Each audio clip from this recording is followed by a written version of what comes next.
So the reason why I'm adding this resin to the pond is because I've noticed that even though I'd got 0 parts per billion of chlorine going in the pond, I was getting some hanging, sitting behaviour with the fish, and they looked a little bit mucousy.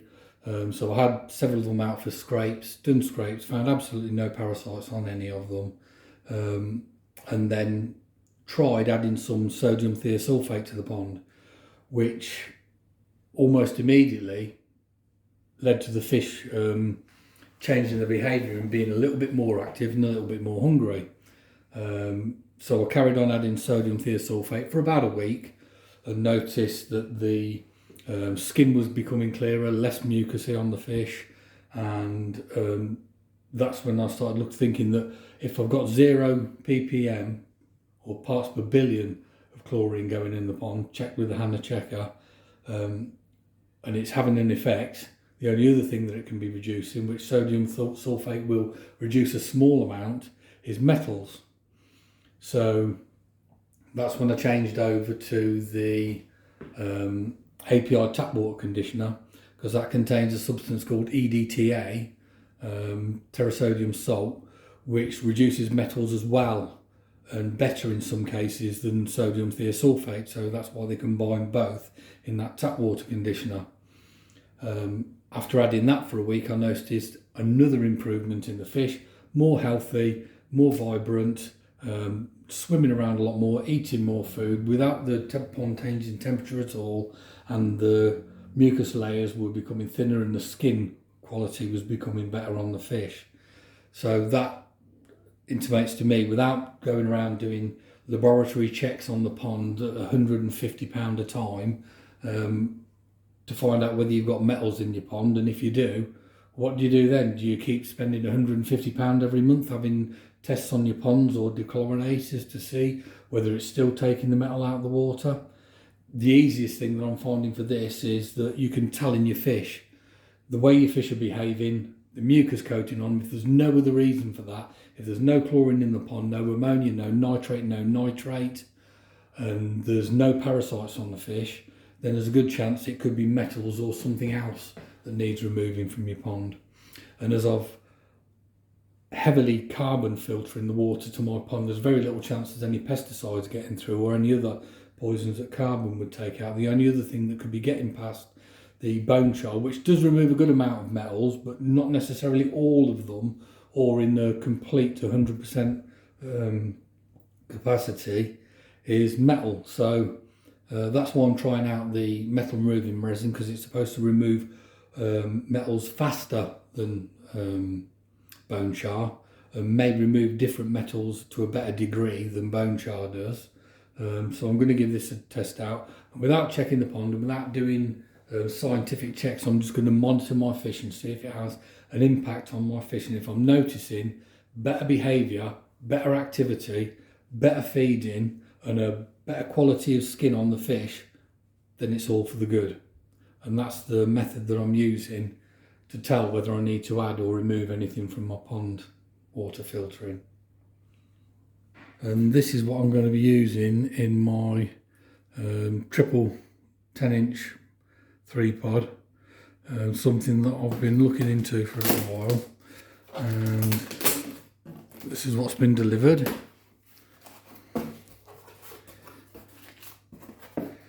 Which is a metal removing resin.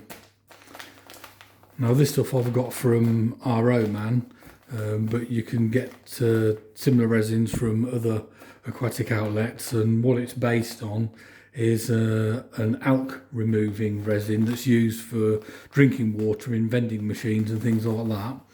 But what they found is that after it removes the alkalinity, the calcium ions, it will then swap calcium ions out for metal ions, and it will actually absorb metal ions straight from the start. But what it does is it absorbs metals faster than most other methods would do. It absorbs them quite quickly, whereas other carbons like bone char and that need a longer time, a longer contact time to remove the metals. This is supposed to remove them more quickly. So I'm going to test it out. I mean, this stuff is available from our own man where I've got it, but also other outlets. This is sold as a metal removing resin, but it's actually an alkaline removing resin that removes calcium ions, so it will remove KH from the pond as well as metals. So you have to watch your pH and your KH when you're adding this stuff.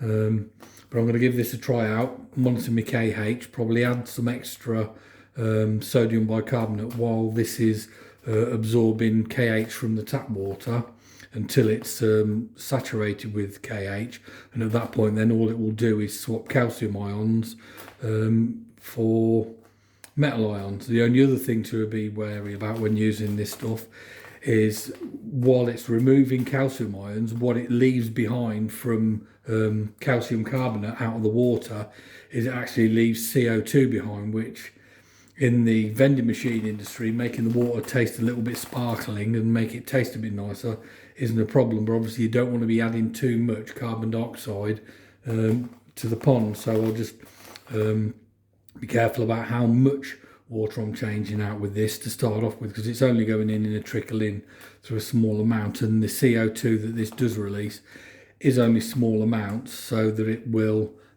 naturally gas off in the pond, same as the fish's respiration. But you just need to be mindful of what it actually does and not go bananas with it using loads of resin that will pull the KH down on your pond, alter the pH, or add too much CO2 in one go.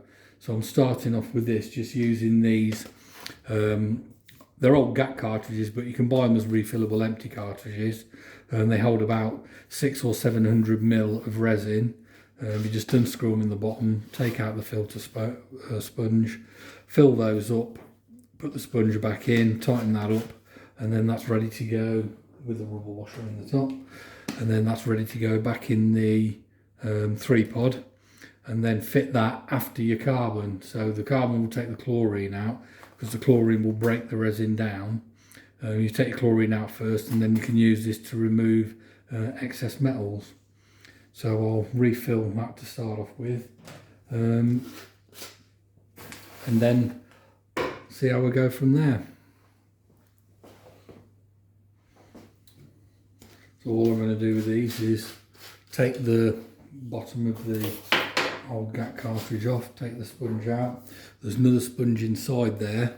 Just need to make sure that's not come loose and is tamped all the way down, so that stops any resin blocking up the smaller pores in the end of this cartridge. You need to keep that filter paper in place, and then just fill the cartridge up with some of the metal removing resin.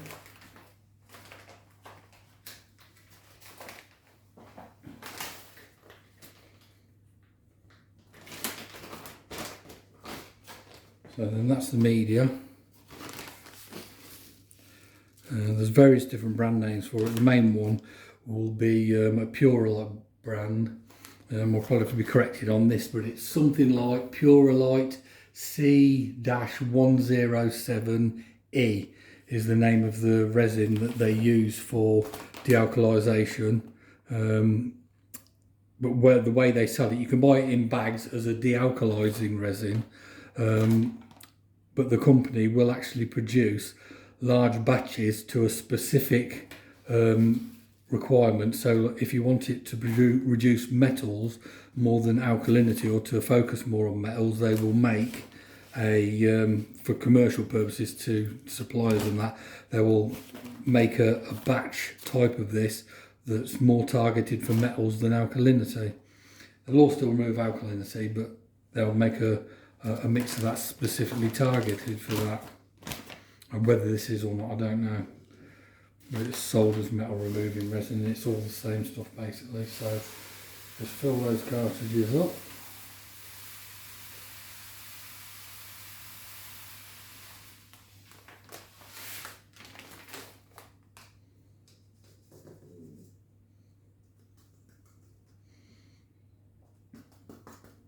And because the sponge is going to be fitted in there, you want to make sure that the resin is packed down tight, and it will compress those sponges inside, so I'll fill it nearly full up to the brim, and then the sponges will compress that to stop it from moving around, because you don't want water bypassing the resin, so it wants to be filled quite tight.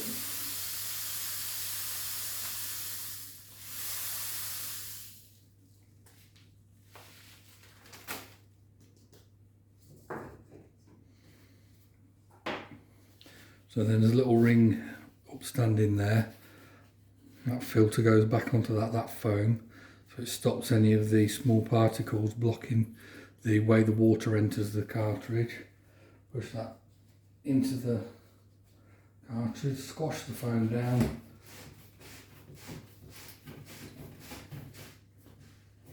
Tighten that, you don't have to go mad. And then make sure there's no loose resin inside there, so the foam keeps the resin packed nice and tight. And that's the cartridge with a rubber washer in there ready to go. And I'll do another 3 the same. And then I'll flush them through and try that out in the pond and see whether that makes any difference to what I think of the metal levels in the pond. So I'm just going to continue, same as I done the other one. Open this cartridge up. These are ones that I've used with carbon before. You can see little flecks of carbon in there. But clean them out and save the cartridge. You can actually buy these separately as refillable cartridges. Little funnel in there. That one actually came with the dishwasher, but it works out handy for putting stuff in, because it's got a nice wide neck and it's quite small. And I'll fill the rest of the containers up in the same fashion.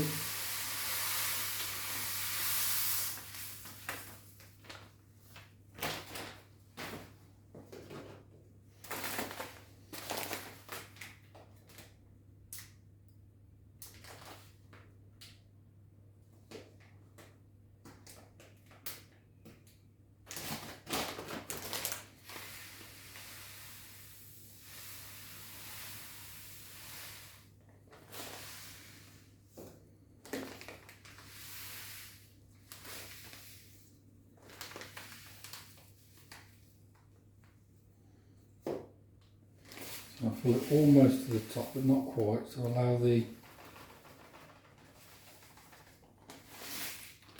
foam to compress the rest of it down a little bit. Otherwise you won't be able to get the foam in there. A little bit more, I think.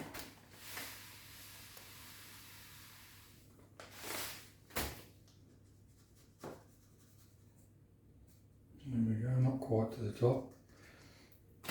But the foam at the bottom and this foam piece at the top will then compress to hold all the resin in place, so it doesn't move around, making any gaps for the water to move past it. And just carefully put that in there, tighten that down.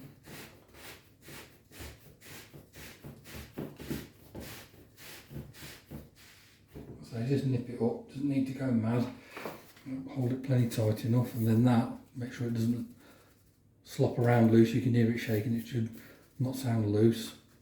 So that's nice and tightly packed. And this is just another different type of GAC filter. That one needs a bit of a clean out by the looks of it still. There's a bit of stuff left in there. I'll cut that while I go and clean this out. Okay, so now I'm back with a cleaned out GAC. This one has a slightly different arrangement where the foam in the end is flat because the end of the cartridge is slightly different. So that flat foam piece goes in first. Just need to poke that down. Make sure it's nice and level at the bottom. Like so. And then fill this last one up.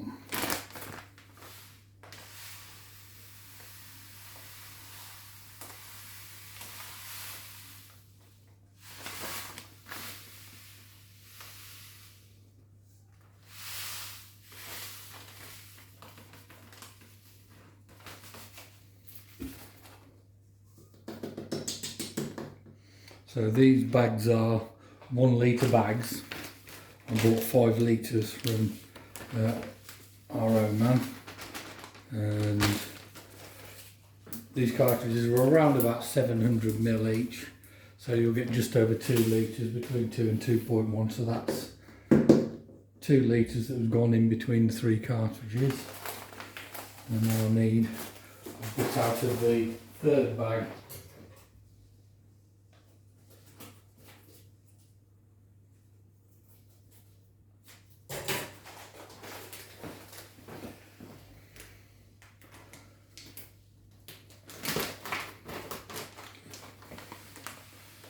That'll be about 2.1 litres, 700 mils, a little bit more.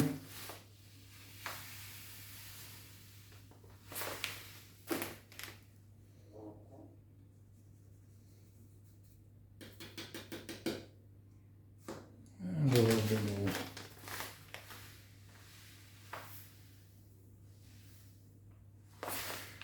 Being careful not to knock this over because the stuff would go everywhere. Okay, that'll do.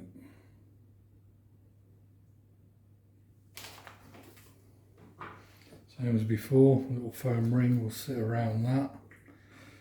Put that back together again.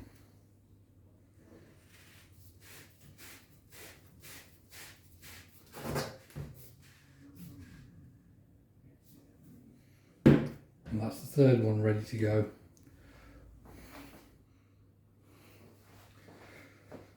So I just need to put these 3 GACs into my spare 3-pod filter. You could use anything that will hold resin. If this works out and I'm happy with the amount that's going in the pond, or I want to put some more resin in, what I'll probably do is get another small resin vessel. So an 11 litre resin vessel like you use for your carbon vessels, get one of those and then put maybe 5 litres in it a go, depending on how this works out, because although it's sold as a metal reducing resin for koi ponds, I don't know anybody that's used it before or how much they use for the pond. So as this is a bit trial and error to see how it works out, put that in there.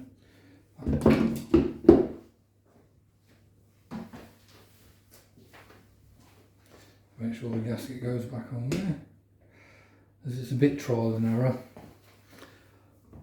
I'll see how I work out with a smaller amount, and if that works out, doesn't affect the pH, doesn't affect the KH if I support it with some dosing, and it doesn't have a problem with CO2 going into the pond from it.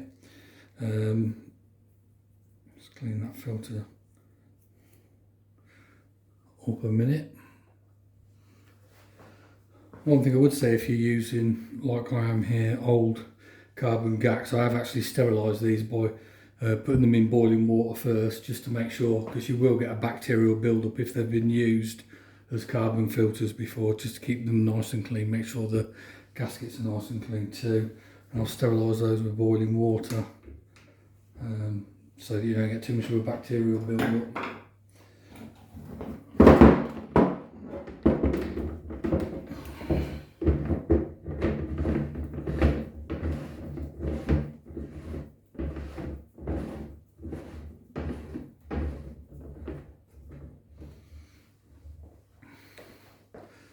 I'll do that and then replace all 3 of those and we'll be ready to go.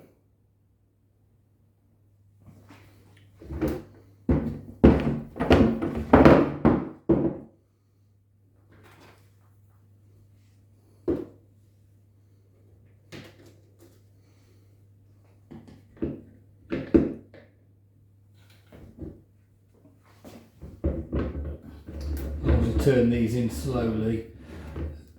Shorter 10-inch filters are not normally too bad for keeping the centre, so you want to make sure that you get them lined up.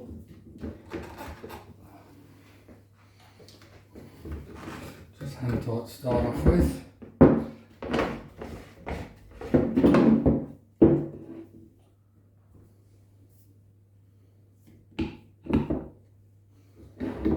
The last one.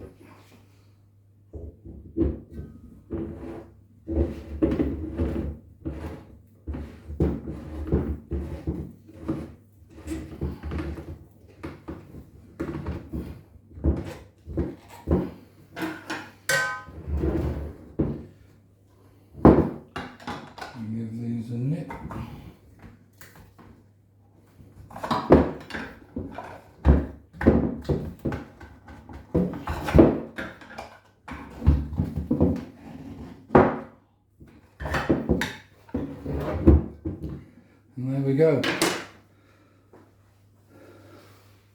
A resin metal filter ready to go. I'll get that set up in the filter house and then catch up with a video on that.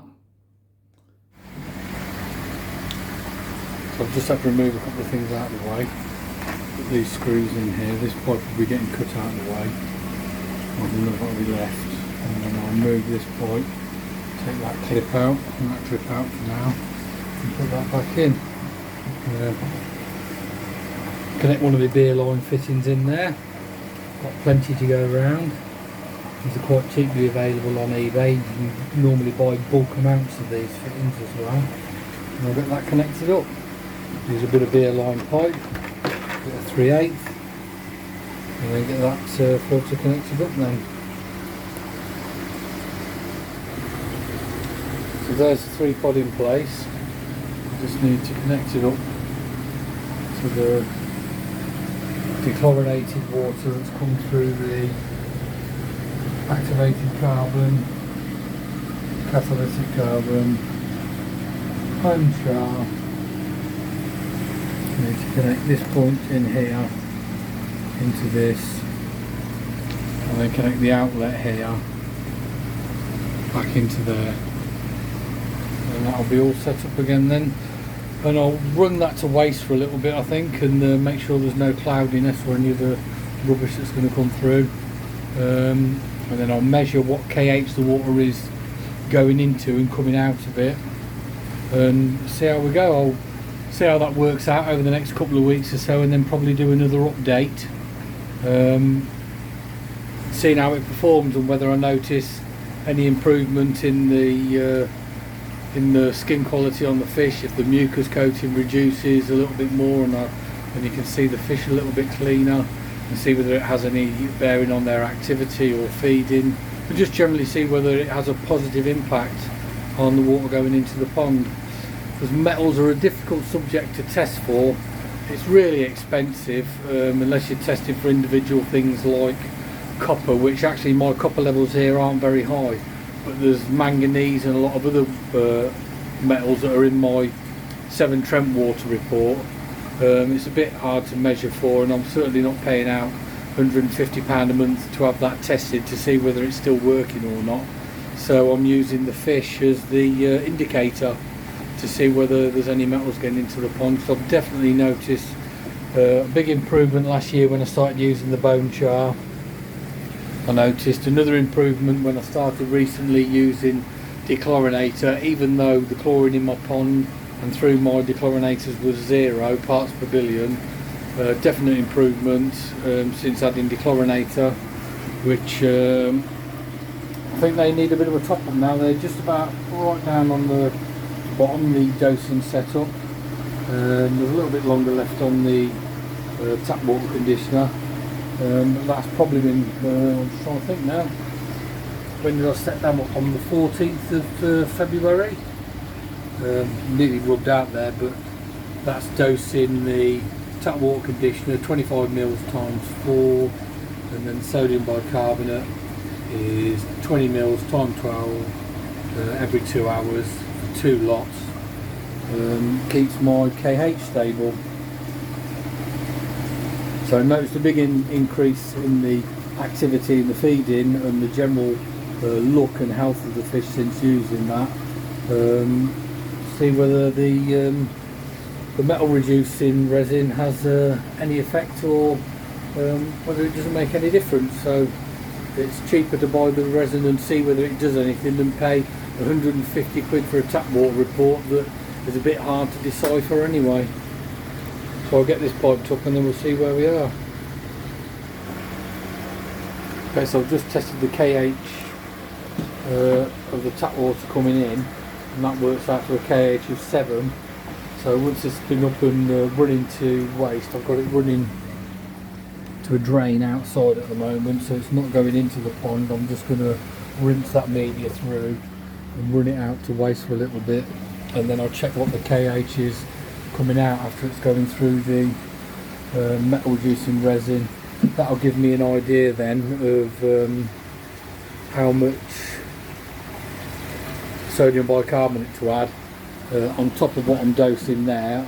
That will maintain the KH, where I'll be able to work out how many litres a day that I'm adding by using the meter, and then I'll be able to work out a dosage to replace the KH that this takes out until that media gets saturated with calcium ions.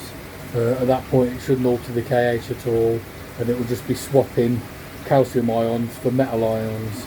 I don't know how long that's going to take. I'll say it's a bit of an experiment, and see how it works out.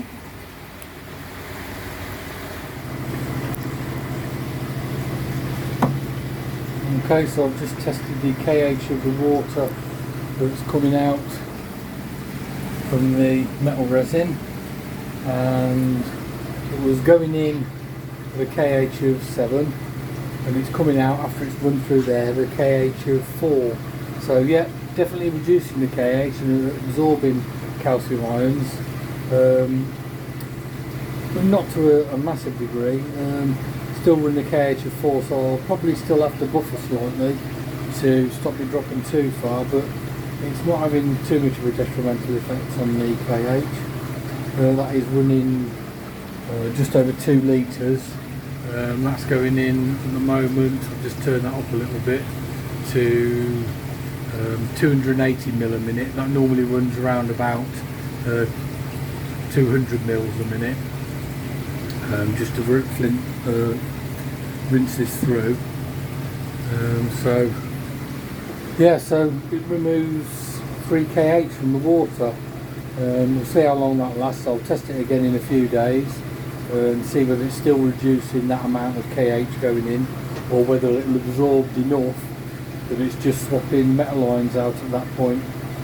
And then I'll monitor the fish, monitor the pond, see whether it's had any effect at all, rather than paying £150 a time for tests that you don't really know if anything's drastically wrong with the pond.